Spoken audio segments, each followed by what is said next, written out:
Say something before I move on. See, you guys are in your, at the threshold of the dreams that you want to achieve. Please sit down. It's going to be slightly longer. And you guys are going to actually determine how the environment around you is going to progress along with you. You must know that at no point in your life is something impossible. At no point. You could be in a place, you could be born and brought up in a place like Bihar, like I have done, and be a big enough star to come and talk to people in Coimbatore as a star. Or you could be in the industry like the Tamil and Telugu industry and be known as the most exciting director. Rajamouli suddenly decides that he can make a film which is, if not better, but at par with Hollywood. And he does that staying in India. And he hits the ball right out of the park. He becomes historic in just that one moment. There is a huge lesson to be learned on things like that. Everybody keeps saying success is when the right opportunity meets the right preparation, right? So you can't have the right preparation by being the engineer that you want to be, and you keep looking out for that right opportunity. But what makes the right opportunity and the right preparation come together? When does that synergy happen for you to be prepared for it? Because like they say, if you're prepared but you don't get the opportunity, it's useless. If you have the opportunity, you're not prepared, it's not useless. But they have to meet at a point, right? And that meeting happens because you will it to happen, because you want it so badly to happen.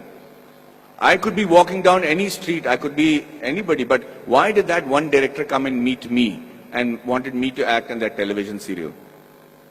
If you look at every next step in my career, I have never prepared for it. I have never imagined that this could happen. I never imagined that Mani Ratnam will call me. How would Mani Ratnam know about a guy who's doing a television series in Bombay without even seeing one episode of mine?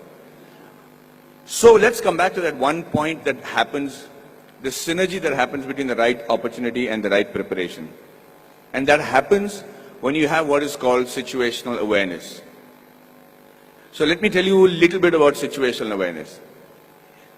Situational awareness is when, as in the army, they say you're completely aware of what is happening around you at all times. So, as I was saying, the situational awareness happens when you're completely aware of everything that is going around you at all times. And you should be able to do that. When we are in the army, and if you're walking down the ground, parade ground, anybody who's involved with the defense will know what I'm saying is the truth. And if there's an officer walking away from the other side of the ground, you have to stop and salute him and say, Ram Ram Sarji, or whatever is the call of the unit. If you don't, they'll give you a brick in your hand and you have to shave with that brick. So, thank you, that's awesome. So, the situational awareness is because you should know when the enemy is around you or when there is danger around you. You know how that is taught to you from when you're a child? That's taught to you in the form of good manners, in the form of being courteous.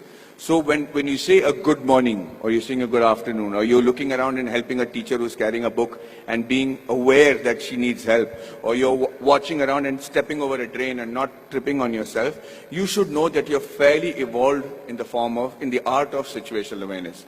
That's why people insist on teaching children good manners.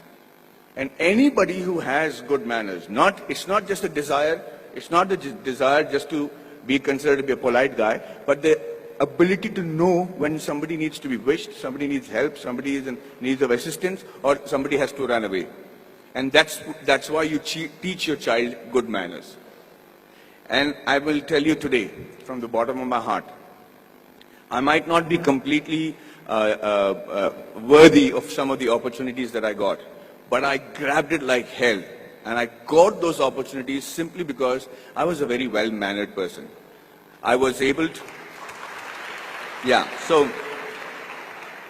and with that manner, with the way you walk, with your gait, the kind of words that you use, it's very common to use normal language when you're friends and everything, but most people don't even have a vocabulary. The reason I started those classes in Kolhapur was so that I had my friends who came to me and said, Maddie, we are very good engineers, buddy. We're really good at what we're doing. But the problem is I can't speak in English, I can't speak in Marathi. So when they come from Tatas and Kirloskars for campus selections, I'm not able to communicate to them. They don't even observe a Kolhapuri boy wearing a terracotta pant and a shirt and wearing chappals and don't even consider that he could be a good engineer. So when I said the fault lies with you guys. He says, you have to break the clutter. Nobody's going to come and say, hey, you know what, maybe you're a good engineer, let me give you a shot. You have to be noticed in that very first instant. And for two reasons. One is that either you should know what is a good profession for you. If you're not able to make an impression, then quickly change it. This is not the be-all and end-all. The engineering or whichever subject that you choose to major in when you're in college does not literally have to be your lifelong profession. But give it a shot. At least know if that is a profession that you really want to pursue and excel in, because that's the only way you'll survive, is if you excel in it. If you excel in it to such an extent that you think, sleep, dream, eat, breathe that particular job. And I do that with acting. And I'm telling you, I do not know what else. I would have been a really bad soldier because I think I'm a really good actor. I'm involved completely, 100% of the time. I'm doing research. If I have free time, I'm going to YouTube and finding out what is a different method of acting. I just do that with a passion. If you're not doing that for your profession, know that you're in a secondary profession. Know that you're doing something which the Lord has not made you to achieve glory in. So you have to give it that shot. Now, what I'm trying to tell you is that Kolhapuri friends of mine who then came to me and I said, okay, let's try and see if we can change that. So at 5 o'clock in the morning, they would come to my room, we'll go to the terrace, and I started teaching them how to present themselves in the interview. Things that I had the good fortune of doing because I had many interviews and many group discussions to attend. And then I started with basic things on how to shake hands, how to look somebody in the eye and speak. How do you introduce yourself? How do you shake hands with a lady as opposed to a man? How do you speak on a phone? What is dining table etiquettes? What's telephone etiquettes? When do you use a shrimp fork or a salad fork or people might think I don't require that. I'm never going to work on those things. I'm doing my father's business. But you never know. That is the preparation that you make to make that quantum leap in your careers. These are basic things. You have to know that. You have to know how to dress correctly. You have to know if you have body odor. You have to know whether you're spitting on people's face and how to stop it when you're speaking. If you don't do these things, ladies and gentlemen, you will be in an average life, doing an average job and living an average life. Having said that, I'm not saying that is wrong. That could be your calling. My father is very happy living that sort of a life because they don't live in extremes.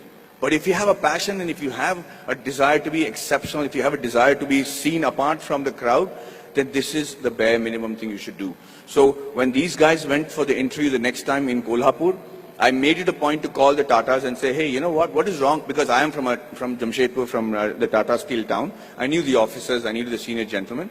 I said, sir, you know, these friends of mine are extraordinary engineers. The mere reason why you're not taking them is because they don't know how to present themselves in English.